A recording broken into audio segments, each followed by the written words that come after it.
Қайырлы күн достар, эфирде Транспорт Ньюс бағдарламасы және мен Айгүл Даулыбайқызы. Көлік министрлігінің басшысы 2024-2026 жылдары іске асырылатын республикалық және жергілікті автожолдардың учаскелерін салу, реконструкциялау және күрделі жөндеудің бірінші кезектегі жобаларының тізімін жариялады.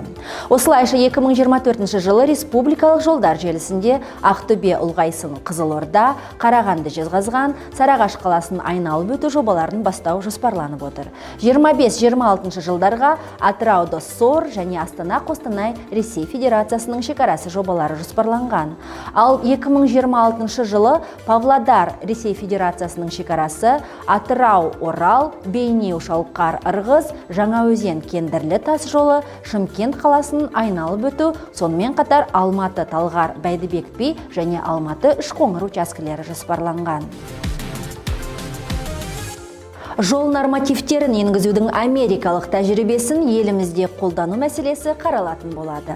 Қазақстан жол ғылыми зерттеу институтының ғалымдары америкалық нормативтік базамен танысу және жол құрылысы саласындағы ынтымақтастықты нығайту мақсатында Америка құрама штаттарына жұмыс сапарымен барды.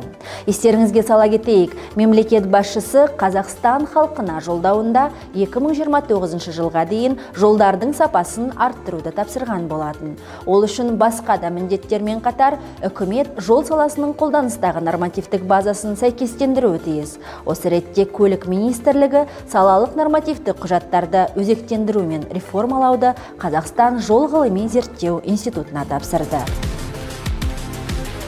Астана қаласының нөмірі 3 автобус паркінде үкімет аппараты, көлік министрлігі және Астана қаласының көлік және жол көлік инфрақұрылымын дамыту басқармасының өкілдерінің қатысуымен алқалы жиын өтті. Кездесу барысында аталған жүйенің жүргізушіні автоматтандырылған биометриялық сәйкестендіруі, көз қарашығының жарық тітіркендіргіштеріне реакциясы, алкогольдік масаңдықты тексеру, дене температурасы, қан қысымы және пульсын өлшеу мүмкіндіктері көрсетілді.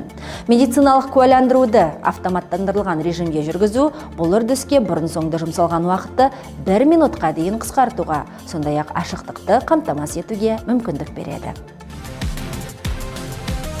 Көлік министрлігінде барлық қызметкерге арналған жиналыс өтті. Жұмыс аптасының алғашқы күні ұйымдастырылған жиналысты көлік министрі Марат Қарабаев өзі жүргізді.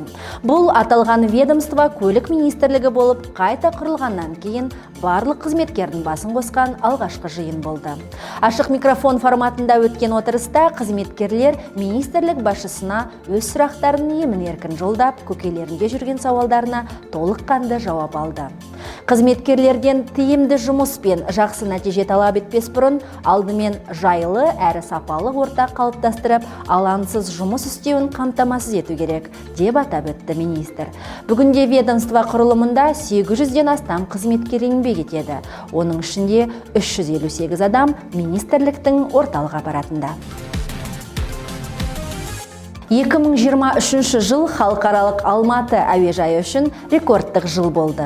Алматы әуежайы 8 миллионыншы жолаушыны қарсы алды.